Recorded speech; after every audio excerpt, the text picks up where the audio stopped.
Today is Monday, September 10th, and you're listening to Life in General with Ron Tang. I got a song stuck in my head, walking down street number 9. I sing it out loud with my friends and we're all having a good time. We all waited for weeks, now we're hanging on the street in NYC. We gotta go to the show even though we're all underage.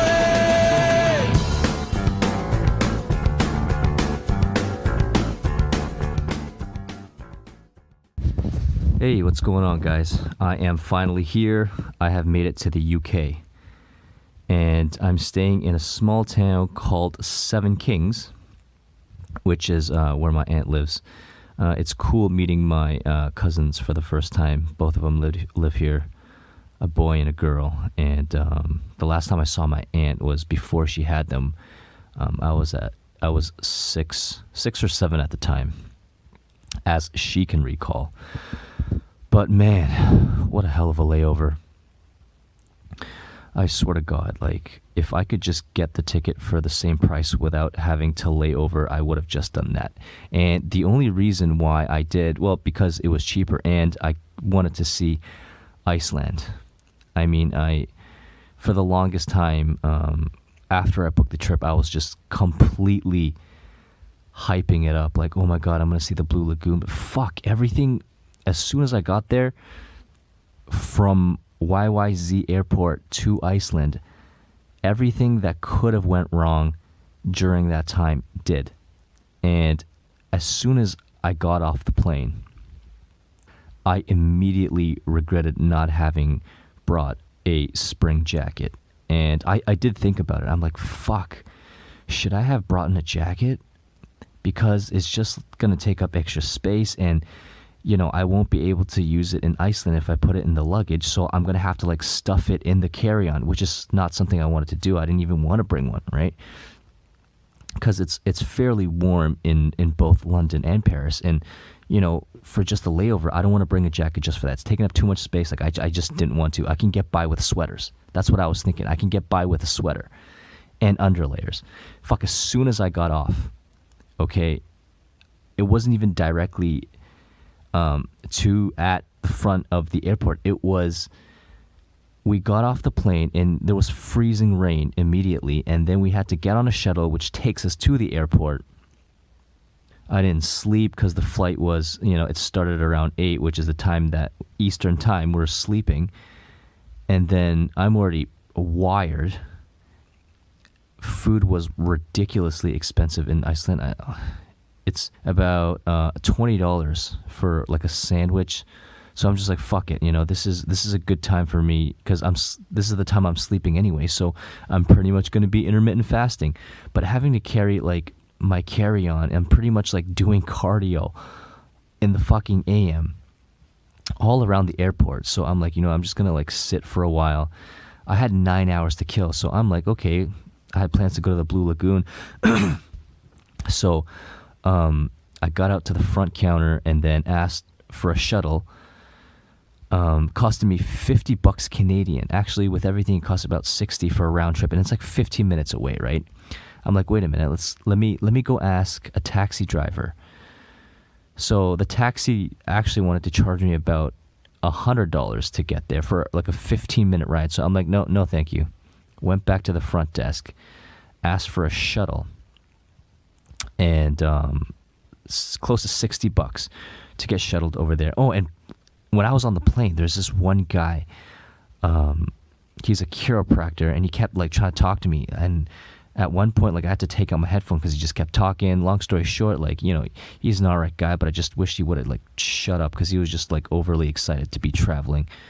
You know, recently broken up.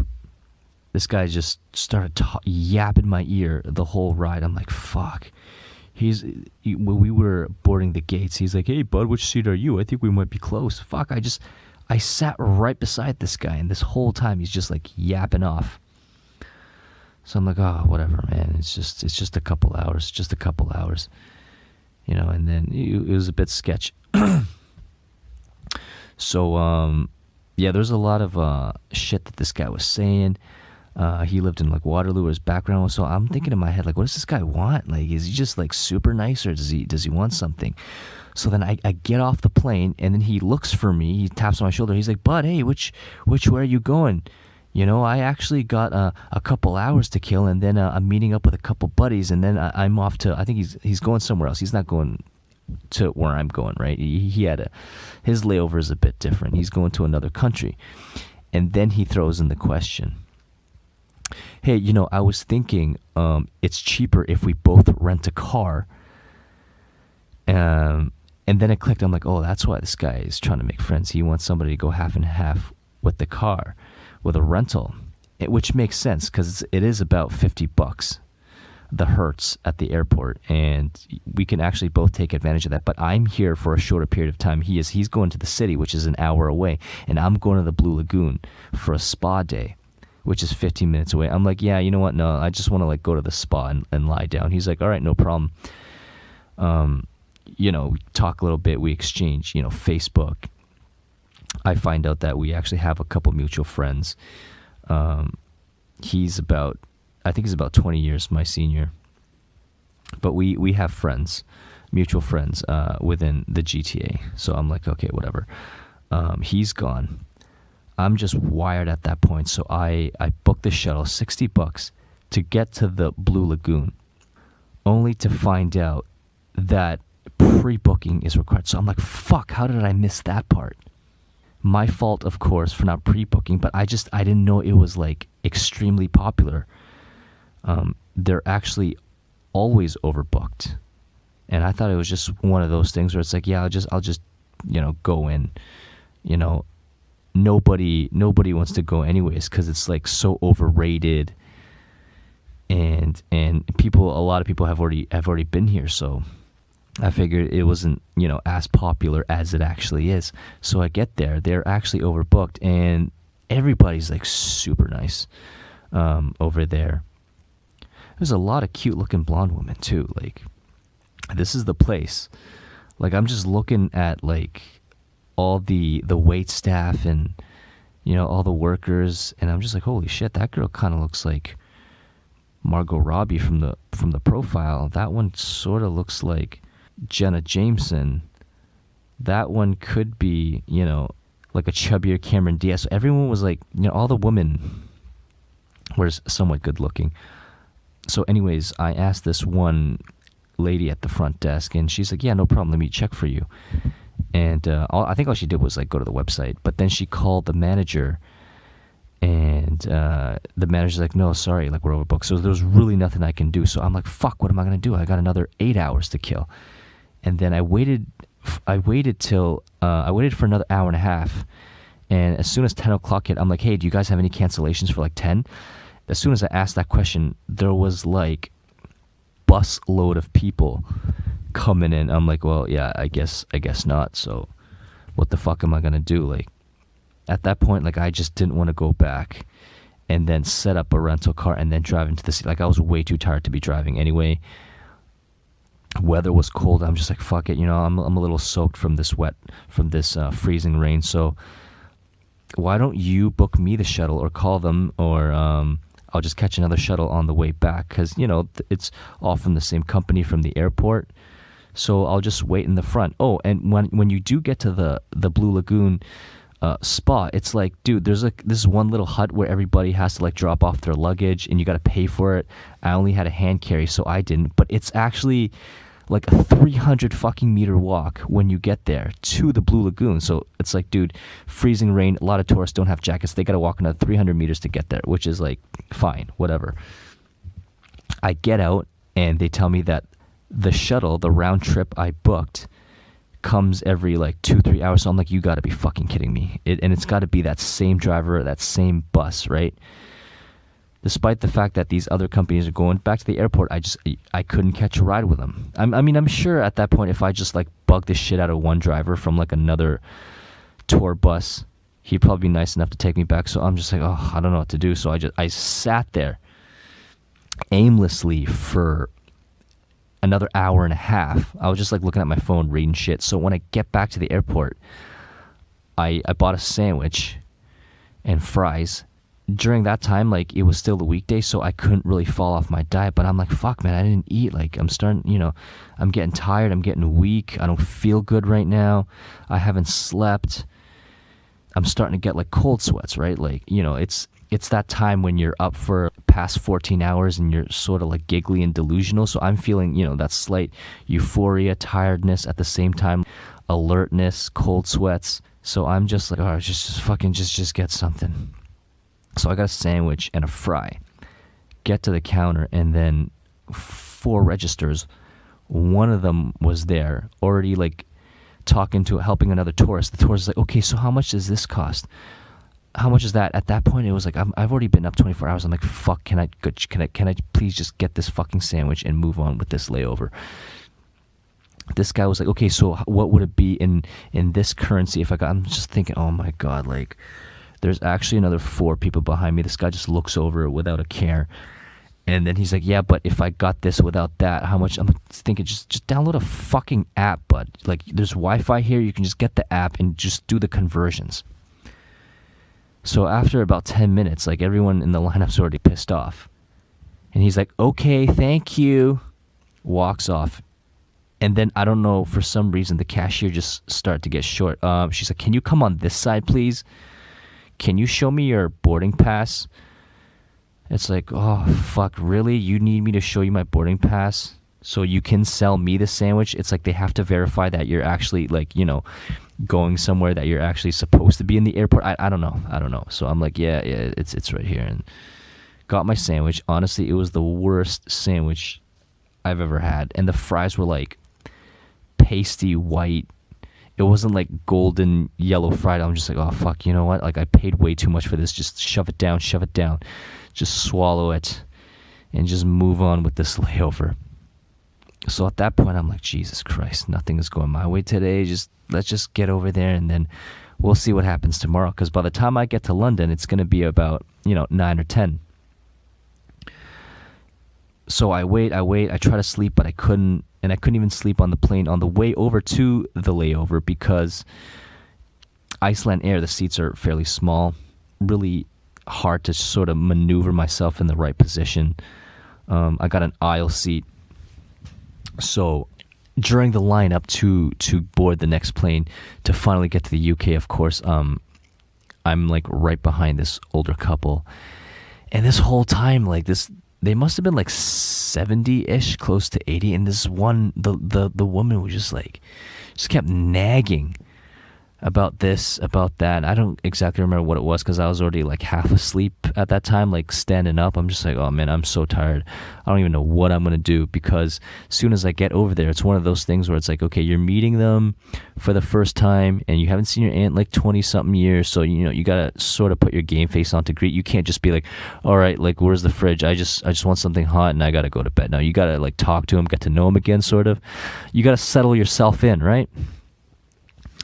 So as soon as I get on the plane, it's like, who do I sit next to? Oh yeah, the nagging old lady and the husband. As soon as I sat down, I'm like, fuck, for sure she's going to have to go to the washroom and ask me to move at least like twice. Lo and behold, that's actually what happens. The food comes. She's like, do you have ginger ale? And then the stewardess is like, no ma'am, we have like Coca-Cola, 7-Up, Sprite, we got this, we got that. She's like, so you don't have ginger ale? I'm just like, holy fuck. And then of course they ordered food. I don't know what they got. They got these wraps, and then she's like, is it vegetarian? And then she had to like get them to like heat it up, and then she kept like trying to open the box, and then she like looks over, because at that point her husband's not acknowledging it. She's having trouble. It's just one of those like old lady where it's like, fuck, like she constantly needs something, right? So I'm like, oh, of course I sit beside her, so I can't get any sleep, right? What else could go wrong?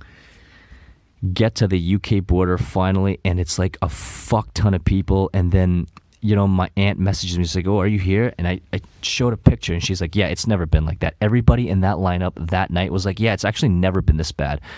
And I literally got there we were supposed to land at 8:10. But due to the airport being so busy, the plane had to like circle around 2 laps before it lands, which is pretty common. I get it. Heathrow is a very, very busy airport. And it was just just the lineup itself. The immigration process took about 2 hours. So at that point, I think I've been up for way past 24 hours. I don't know what it was. So it's like, I don't know how I feel at this point. Like it's that feeling where you can get vertigo any moment. So finally get to the luggage. I messaged my cousin because he's picking me up. And he tells me, it's like, yeah, when you get to the front, like we got to take an Uber because the rail line, the trains, it's all shut down. I think it was about 11 at that point. I'm like, yeah, sure. Did you guys eat yet? Let's go get some. I get to the luggage. I get to the baggage claim, and I'm like, great, right here, number 7, Toronto. Because the lady in Toronto at YYZ told me that the luggage is flying straight through. I fucking wait for half an hour. Everything comes out. All right, nothing. And then someone tells me, it's like, yeah, you should check Iceland, eh? Did you have a layover in Iceland? Maybe that's where it is. So I walk to the other side, which is like 3, conveyor belt 3, and it's like right there. So if that lady hadn't fucking told me that it flies straight through, that it actually follows you to your layover, comes out somewhere, and then gets on the other plane and comes with you from Iceland, I would have just went straight to Iceland. Number 3 conveyor belt. Hello? So then I finally get here, and here I am today. Everything is good. So today was actually my first day in London. So we went to, I don't know if you guys are familiar, we went to the National Gallery, but due to me waking up so late today because I just needed to recover. Honestly, if I was in Canada, I would have just stayed home the whole day. But, I figured at noon, after about 6-7 hours of sleep, I'm like, fuck it, let's go see the world because I got a week here. So today, I checked out the National Gallery, but I'm actually going to go inside another time. There was just so much to do today too, right? My aunt showed me Chinatown. We went to go eat, and then we walked around this place called Covent Gardens, which is another iconic place. We went to see the Tower Bridge, where most of the politicians were executed in like the 1700s. They call it the execution bridge. A lot of shit has went down. And the most beautiful thing that happened today was the Tower Bridge opened, split up, and apparently it's a rare sight because my aunt's been living here. She hasn't seen that too many times. So I'm like, yeah, Ron Tang's in town. It opens on cue. So I thought that was pretty cool. I got some pretty cool panoramic shots that way. Yeah, my itinerary's pretty good. So tomorrow would be Taint Modern, changing of the guard, and I also wanted to check out Abbey Road, which is the zebra sidewalk that the Beatles, the Beatles front cover where the 4 guys are just walking on that zebra sidewalk. I'm gonna go check that tomorrow and take that walking picture of myself like all the other basic tourists. So we'll see how that goes. So far that's been the trip. But yeah, so far it's been a real pleasure. Excited for the rest of the week, and haven't seen the Big Ben yet, but I will at some point. The architecture is mind-blowing here. It's everything you expected it to be. It's a mixture between old European and Victorian era, neo-Gothic. The people here are fairly nice. I actually got shit from one guy at the fudge store, some toffee store. He's like, "There's no pictures, mate." He's like, "Are you interested?" I'm like, "I was." This guy was getting bright, right? So I'm like, "Yeah, I was, but not with that attitude." And then, already, and this was embarrassing because my aunt was already like sort of just slightly just grabbed my elbow, like, all right, just come on, just let it go. It's like, shit, fuck, I just accidentally not accidentally, but I guess I was just being myself, and she caught a real glimpse of my attitude. I'm like, fuck. And then right away I'm like, oh, yeah, let's go. Because I was just about to get into it with a fucking store owner. It was a nice variety of handcrafted fudge. They had blocks of sea salted caramel, cookies and cream, just blocks of sweet goodness that I wanted to get. I was just about to give him this whole spew of like, it's like, dude, I like what you're doing and I'm taking a picture. Like, why not just be encouraging and smile at the people that walk in instead of like, hey, no pictures, mate. Like, I was literally gonna like take a picture, ask my younger cousin if she wanted the fudge, and then just get something for us to to have while we walk, something sweet, right? And the guy's like, no pictures, mate. You interested or not? That fucking sent me right off. So I'm just like, not with that attitude. I was, and then it felt a slight hold on my elbow, and I'm like, fuck, let it go. She just caught a small glimpse of me. This is not good. Let's just get the fuck out of here altogether. But other than that, everyone's a real treat. There's a lot of Eastern Europeans out here, not your typical ones you see in Toronto or in the suburbs, but a lot of these people, our neighbors, or their neighbors over here are like Bulgarians, Romanians, Lithuanians, those kind of Eastern Europeans. But yeah, I'm excited to see I'm excited to travel to Paris at the end of this week also, and to see the Louvre. Yeah, pretty good day. I can't completely talk shit about Iceland yet, although they could kind of fucking chill with their prices. It's one of the most ridiculous places in terms of price, and I gotta say the Blue Lagoon was a little underwhelming. It was a little underwhelming, so I don't care to go back, but I can't completely talk shit about the place because I have another 25 hours to spend there when I leave. So yeah, that concludes this episode. This is episode 10, and I'll share the rest of my journey with you next week and the week after. I'll talk to you guys later.